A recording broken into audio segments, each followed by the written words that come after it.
में 95% लोगों को जितना डर सांप के काटने से लगता है, ठीक उतना ही डर पब्लिक स्पीकिंग से लगता है। कहते हैं कि दुनिया का हर डर बस एक बार डराता है, मगर पब्लिक स्पीकिंग का डर तो बार बार डराता है।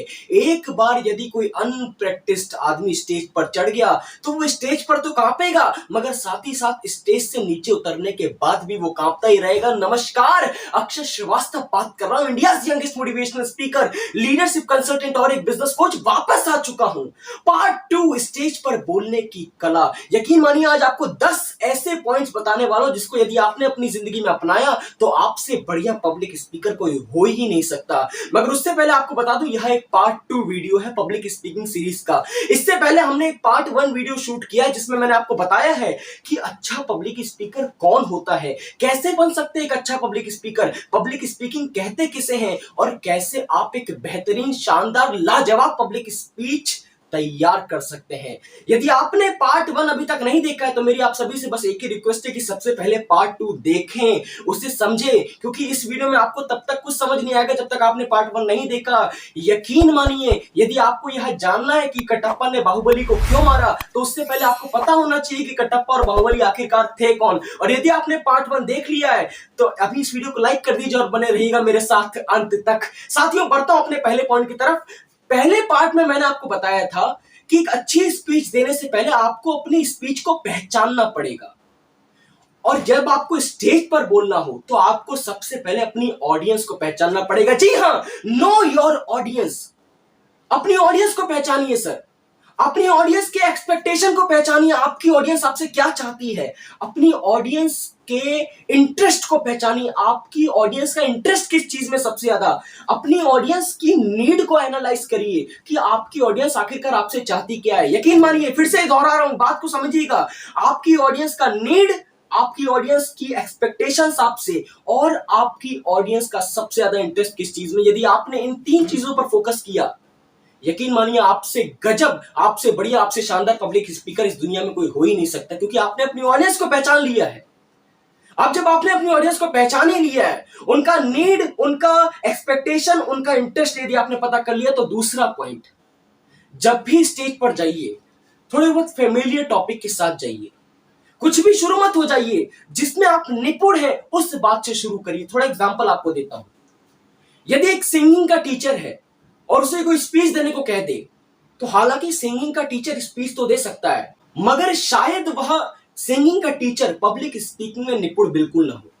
तो स्पीच देने के लिए उसको क्या करना चाहिए, उसको शुरुआती में कुछ गानों की लाइनों से अपनी स्पीच को स्टार्ट करना चाहिए।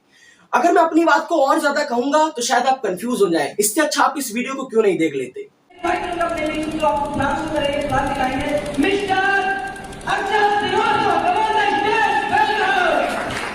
Thank you so much sir. Hello, आदर, आदाब, अभिनंदन, आभार, नमस्कार। मैं अक्षय श्रीवास्तव आप सभी को नमन करता हूं। तुम्हारी नजरों में हमने देखा अजब सी चाहत झलक रही है। ये चाहत है सफलता की, ये चाहत है कुछ बड़ा कर गुजरने की, ये चाहत है कुछ कर दिखाने की। यकीन मानिए कि आप जिस फील्ड में निपुण हैं, यकीनन आपकी ऑडियंस भी आपसे वही सुनना चाहती है। और यदि आप इस पॉइंट को समझ चुके हैं तो थोड़ा और आगे बढ़ते हैं अपने तीसरे पॉइंट की तरफ। साथियों, अब आप अपने स्टेज पर पहुंच चुके हैं, अब आप अपनी ऑडियंस के साथ कनेक्ट हो चुके हैं, क्योंकि आपने उनका नीड, एक्सपेक्टेशन और इंटरेस्ट पहचान लिया है। आपने फैमिलियर टॉपिक के साथ स्टार्टिंग कर दी, यकीनन आपने अपनी ऑडियंस को अपने साथ एंगेज कर लिया है। तो अब जो आपको करना है वो अपने मन ही मन में अपनी सफलता को, अपनी सक्सेस को विजुअलाइज करना है। Start visualizing your success. अब आप अपनी ऑडियंस के साथ कनेक्ट हो चुके हैं, अब आपको पता है कि वो क्या सुनना चाहते हैं और आप क्या बोलने वाले हैं। अब आप अपनी ऑडियंस के साथ एंगेज हो चुके हैं, इसका मतलब है कि आपने जंग फतेह कर ली माय डियर फ्रेंड्स। जी हां, आपने जंग फतेह कर ली है। अब आपको अपने मन में बस एक ही बात सोचनी कि अब जो मेरे सामने बैठे हैं, इनकी जिंदगी में बहुत बड़ा परिवर्तन आने वाला है मेरी स्पीच को सुनकर। अब जितने भी लोग मेरे सामने बैठे हैं, इनकी जिंदगी में 360 डिग्री का चेंज लाने का फर्ज किसका? मेरा है। यकीनन मुझे सुनने के बाद इन सबकी जिंदगी में बहुत बड़ा परिवर्तन आना चाहिए, बहुत बड़ा बदलाव आना चाहिए। और जब आप ये बातें अपने आप से करें तो कहीं ना कहीं आपका कॉन्फिडेंस बूस्ट होगा। कॉन्फिडेंस बूस्ट होगा यानी कि आपका आत्मविश्वास अपने आप में बढ़ेगा। और जब आपका आत्मविश्वास बढ़ जाएगा तो यकीनन आप जो भी बोलेंगे और आपके दिमाग में यह बातें बार बार घूमेंगी कि मेरे सामने जो बैठा है उसकी कामयाबी की जिम्मेदारी अब मेरे कंधों पर है, उसके जीवन का बदलाव अब मेरे कंधों पर है, तो यकीनन वही होगा जो आप सोच रहे होंगे। इसलिए my dear friends, start visualizing your success. बढ़ता हूं अपने अगले पॉइंट की तरफ।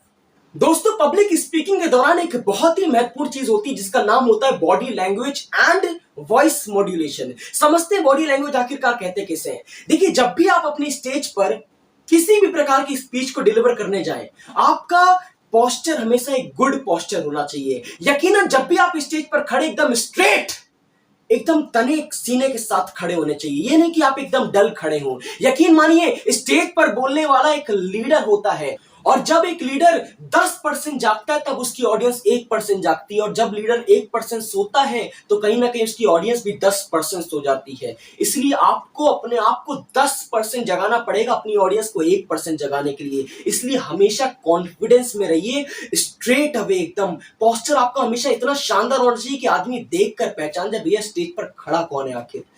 अच्छा, दूसरी चीज, हमेशा अपनी ऑडियंस के साथ आई कांटेक्ट बनाकर रहिए। कई बार मैंने देखा लोग बहुत अच्छा बोलते हैं, स्टेज पर जाते बहुत अच्छे तरीके से, खड़े भी बहुत अच्छे तरीके से, तो बोलते उससे भी ज्यादा अच्छा, मगर आई कांटेक्ट नहीं बना पाते। यदि वो कुछ बोल रहे हैं तो या फिर इस साइड देखेंगे और इसी साइड देखते रहेंगे, या फिर इस साइड देखेंगे या फिर नीचे देखेंगे या फिर ऊपर देखेंगे। आई कांटेक्ट नहीं बना पाते, ये बहुत खराब चीज होती है। आपको अपनी ऑडियंस के साथ आई कांटेक्ट बनाकर रखना चाहिए। हर वो आदमी जो आपको देख रहा है आपको उसकी नजरों में देखना है। इससे क्या होगा, उसको लगेगा हाँ यार ये आदमी मुझे से बात कर रहा है, ये जो बता रहा है ये मेरे फायदे की चीज बता रहा है, ये जो बता रहा है ये मेरे काम की चीज बता रहा है। आप उसे देखेंगे वो आपको देखेगा, आप उसे देखेंगे वो आपको देखेगा। इससे लगेगा कि आप अपनी ऑडियंस के साथ इंगेज कर रहे हैं, अपने आप को कनेक्ट कर रहे हैं। इसलिए my dear friends, eye contact is very important in public speaking. अच्छा, तीसरी चीज, वॉइस मॉड्यूलेशन की बात करी मैंने। आपके जो इंप्रेशंस होने चाहिए वो लाजवाब होने चाहिए। इंप्रेशन किसे कहते हैं? देखिए, जब मैं बहुत बड़ी बात कहता हूं, बहुत बड़ी बात, तो मेरे हाथ भी ऊपर उठने लगते हैं। ये देखिए, मेरे हाथ ऊपर उठ रहे हैं और मेरी आंखें बड़ी हो जाती है क्योंकि मैं बहुत बड़ी बात बोला, मेरी आवाज ऊपर हो जाती है। और जब मैं बोलूं बहुत छोटी बात तो मेरे हाथ अपने आप सिकुड़ जाते हैं, ऐसे नीचे आ जाते हैं, मेरी आंखें छोटी हो जाती हैं, मेरी आवाज भी धीमी हो जाती है। इसी को वॉइस मॉड्यूलेशन कहते हैं। इस चीज को आपको समझना पड़ेगा। आपको एक्सप्रेशन के साथ पब्लिक स्पीकिंग देनी है। यदि आप अपनी स्पीच के दौरान यह बोल रहे हैं कि मुझे सेल्स से बहुत प्यार है, तो उस वक्त देखिए स्टेज पर क्या रखा है। जो भी रखा हो स्टेज पर उसको ऐसे गले लगा लीजिए, उससे चिपक जाइए और बोलिए ये सेल्स है और मुझे इससे प्यार है। इसी को एक्सप्रेशन कहते हैं। जब आप कुछ बहुत ज्यादा बोलना चाहते हैं, बहुत बड़ी बात कहना चाहते हैं, तो अपने एक्सप्रेशन को लाउडर कर लीजिए, अपनी आवाज को लाउड कर लीजिए। बहुत छोटी बात बोलना चाहते हैं तो अपनी एक्सप्रेशन को धीमा कर लीजिए, अपनी आवाज को धीमा कर लीजिए। इसी को एक्सप्रेशन कहते हैं माय डियर फ्रेंड्स। आगे बढ़ता हूं अपने अगले पॉइंट की तरफ। अच्छा, अगला पॉइंट बहुत ही महत्वपूर्ण है। यदि आपको पब्लिक स्पीकिंग को प्रैक्टिस करना है तो सबसे पहले बहुत छोटे ग्रुप्स के साथ स्टार्ट करिए, बहुत छोटी स्टार्टिंग करिए। आप अपने फ्रेंड्स के सामने बोलना शुरू करिए, आप अपने रिलेटिव्स के सामने, अपनी फैमिली मेंबर्स के सामने, अपने कलीग्स के सामने, जिसके सामने आप बोल सकते हैं, बहुत ही छोटी स्टार्टिंग करिए ताकि आप स्टेज पर जाने के प्रैक्टिस करते रहे बार बार। स्टेज पर आदमी एक बार में नहीं बोल पाता, स्टेज पर जाने के लिए बहुत मेहनत करनी पड़ती है। यकीनन आपने अगर मेरे पुराने वीडियोस देखे तो मुझे खुद देखकर शर्म आ जाती है कि पहले मैं कैसे बोलता था, मगर आज मैं कॉन्फिडेंट इसीलिए हूं क्योंकि मैंने छोटी छोटी प्रैक्टिस को अपनाया और फिर बड़े लेवल पर काम किया। इसलिए मैं आपको भी यही सजेस्ट करना चाहता हूं, बहुत छोटी स्टार्टिंग करिए। अपने फ्रेंड्स के सामने, अपने रिलेटिव्स के सामने, अपनी फैमिली मेंबर्स के सामने, अपनी कलीग्स के सामने स्टार्टिंग करिए और छोटी स्टार्टिंग से बहुत बड़ा मुकाम हासिल कर सकते हैं आप। अच्छा, मेरा अगला point, embrace nervousness. My dear friends, nervousness तो होती ही है, होती हर आदमी के साथ होती है, बड़े से बड़े आदमी के साथ होती है माय डियर फ्रेंड्स। मैं आपको बता रहा हूं, शुरुआत में मुझे भी होती थी, अभी भी होती है, ये कोई बहुत बड़ी बात नहीं है। मगर देखिए, आज मैं आपको वो कंटेंट दे रहा हूं जो बहुत ही प्रीमियम कंटेंट। इस बात को समझिएगा, नर्वसनेस को ओवरकम करना बहुत मुश्किल होता है। फिर से दोहरा रहा हूं, नर्वसनेस तो होती है मगर नर्वसनेस को ओवरकम करना बहुत मुश्किल होता है। ये हर किसी के बस की बात नहीं होती है। तो क्यों ना आप कुछ ऐसा करें कि नर्वसनेस को ओवरकम किए बिना ही आप एक अच्छा पब्लिक स्पीकर बन जाए। एक आपको उदाहरण देना चाहता हूं। कोई बच्चा यदि मैथ्स में 100 में से 99 लाता है और उसके बाद 100 में से 100 ले आता है, तो वो ज्यादा अच्छा बच्चा नहीं हुआ। बजाय इसके कि कोई बच्चा 100 में से 10 नंबर लाता और अचानक से उसके 100 में से 100 आ जाए, असली ग्रोथ उसे कहेंगे, असली अच्छा बच्चा उसे कहेंगे। इसका मतलब है कि बजाय इसके कि आप अपनी नर्वसनेस को कम करें, इससे अच्छा है कि नर्वसनेस के साथ ही पब्लिक स्पीकिंग को प्रैक्टिस करें। एक बार उल्टा सीधा बोलेंगे, 2 बार उल्टा सीधा बोलेंगे, तीसरी बार अपने आप सीख जाएंगे, अपने आप समझ में आ जाएगा। लोग तारीफ उस व्यक्ति की करते हैं। अब यकीनन यदि मैं अपनी शुरुआती वीडियो आज यूट्यूब से डिलीट कर दूं, जो कि मैं कुछ वीडियोस ऑलरेडी कर चुका, बहुत बड़ी गलती कर दी थी मैंने ये, तो मुझे लोग कामयाब नहीं समझेंगे।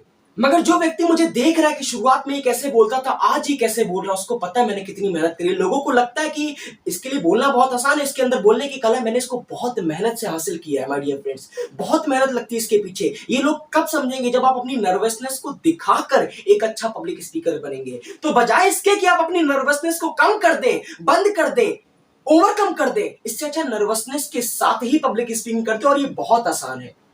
क्योंकि नर्वसनेस को कम करना बहुत मुश्किल है, ओवरकम करना बहुत मुश्किल है, मगर नर्वसनेस के साथ बोलना आसान है। 1 बार 2 बार 3 बार कुछ उल्टा सीधा होगा, उसके बाद इतनी अच्छी प्रैक्टिस हो जाएगी ना कि आपसे बढ़िया पब्लिक स्पीकर कोई बन ही नहीं सकता। अच्छा, मेरा अगला पॉइंट जो हर सक्सेसफुल पब्लिक स्पीकर अपनाता है, मैं भी अपनाता हूं और हमेशा से अपनाते आया हूं, आगे भी यह जरूर अपनाऊंगा। अपनी ऑडियंस से फीडबैक जरूर लीजिए।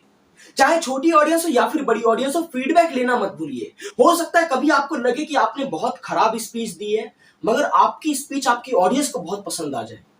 और हो सकता है कि आपको लगे कि मैंने बहुत शानदार स्पीच दे दी आज, मगर आपकी ऑडियंस को कुछ समझ ही ना आया हो। तो ये कैसे पता चलेगा? जब आप अपनी ऑडियंस का रिव्यू करेंगे, ऑडियंस से फीडबैक लेंगे। हो सकता है आपने 2-4 पॉइंट मिस कर दिए जो आपकी ऑडियंस को समझ में आ गया हो। अब आपने सेल्स के ऊपर ट्रेनिंग दी, आपने अपनी ऑडियंस से रिव्यू किया, फीडबैक लिया, तो ऑडियंस बोल रही है भाई साहब ने बोला बहुत अच्छा, समझाया बहुत अच्छा, टेक्निक्स बहुत अच्छी दी, मगर ये एक चीज और बताते, ये एक चीज और बताते तो मजा आ जाता। अब एक चीज आपको पता चलेगी क्योंकि आपने फीडबैक लिया, तो यकीन मानिए अगली बार के लिए आप अपने आप को तैयार कर चुके हो, क्योंकि अगली बार वो चीज मिस ही नहीं होने वाली है। यकीनन आपका नेक्स्ट टाइम का जो ऑडियंस रिव्यू होगा वो 100 में से 100 होने वाला है। इसलिए फीडबैक जरूर लीजिए, फीडबैक बहुत अनिवार्य होता है। मैं भी लेता हूं, आप भी ले सकते हैं। हर सक्सेसफुल पब्लिक स्पीकर फीडबैक जरूर लेता है अपनी ऑडियंस से। अच्छा, मेरा आज का 9वां पॉइंट, आज का सेकंड लास्ट पॉइंट है प्रैक्टिस माइंडफुलनेस। ये मैंने पिछले वीडियो में भी आपके साथ डिस्कस किया था। जब भी स्टेज पर जाइए अपने आप को रिलैक्स महसूस करवाइए। 2-4 ऐसी एक्टिविटी जरूर करिए जिससे आपको रिलैक्सेशन मिलता हो। इससे क्या होगा? आपका फोकस बढ़ेगा। थोड़ा बहुत मेडिटेशन करिए, थोड़ा बहुत ऐसी एक्टिविटीज पर ध्यान दीजिए। आप गाने सुन सकते हैं यदि आपको गाना सुनना पसंद है, आप कुछ खा सकते हैं यदि आपको खाना पसंद है, आप कुछ भी कर सकते हैं। मगर इससे क्या होगा? आपका कंसंट्रेशन बढ़ेगा, आपका फोकस बढ़ेगा। यदि आपके मन में 10 चीजें चल रही हैं और उन 10 चीजों को अपने साथ लेकर यदि स्टेज पर जाओगे तो जो बोलना है वो तो भूल ही जाओगे और 10 चीजें मन में घूमती रहेंगी। इसलिए शांत दिमाग के साथ, खाली मन के साथ स्टेज पर जाना चाहिए, फोकस के साथ, कंसंट्रेशन के साथ। और ये कैसे बढ़ेगा? जब आप अपनी स्पीच से कुछ मिनटों पहले, कुछ घंटों पहले कुछ ऐसा महसूस करेंगे जो आपको बहुत अच्छा लगता है, जिससे आपका फोकस और कंसंट्रेशन दोनों ही बढ़ेगा। बढ़ता हूं आज के अपने लास्ट पॉइंट की तरफ। साथियों, अपॉर्चुनिटी कैसे मिलेगी? भैया अच्छे पब्लिक स्पीकर बन गए, पब्लिक स्पीकिंग सीख ली, स्पीच भी बहुत अच्छी तैयार कर ली, मगर अपॉर्चुनिटी कौन देगा? अपॉर्चुनिटी ढूंढनी पड़ती है। किसी भी आदमी को पहली बार में बहुत बड़ा स्टेज नहीं मिल जाता है, अपॉर्चुनिटी ढूंढनी पड़ती है। आप देखिए आपकी सराउंडिंग्स में, आपकी गली मोहल्ले में कोई फंक्शन हो रहा है क्या, कोई इवेंट हो रहा है जिसमें आप एज अ पब्लिक स्पीकर जा सकते हैं, आप कुछ भी बोल सकते हैं। मौके की तलाश करिए माय डियर फ्रेंड्स। देखिए कोई वर्कशॉप हो रही है आपके एरिया में, आपकी सिटी में कोई वर्कशॉप हो रही है, कोई ट्रेड फेयर लग रहा है, कोई कॉन्फ्रेंस हो रही है क्या, कोई बिजनेस मीटिंग हो रही है, आप जाइए वहां पर, इंटरेस्ट लीजिए इन सब चीजों में, वहां पर पार्टिसिपेट करिए। वहां से जो छोटी छोटी अपॉर्चुनिटीज आपको मिलेंगी वही आपकी प्रैक्टिस में सहायक बनेंगी, और उसी के बाद आप एक बड़े पब्लिक स्पीकर यानी कि बड़े मंच के पब्लिक स्पीकर बन सकते हैं। यकीनन आज के 10 पॉइंट जो मैंने आपको बताया आपकी जिंदगी में बहुत बड़ा परिवर्तन ला सकते हैं। इसलिए आपसे बस एक रिक्वेस्ट करना चाहता हूं कि इन पॉइंट्स को अपने तक मत रखिएगा, इनको फैला दीजिए आगे की तरह। हर आदमी के पास यह हक है कि एक शानदार पब्लिक स्पीकर बन सके, क्योंकि पब्लिक स्पीकिंग दुनिया के हर फील्ड में काम आती है। आप सभी लोगों का हृदय की गहराइयों से प्रेम पूर्वक बहुत बहुत धन्यवाद।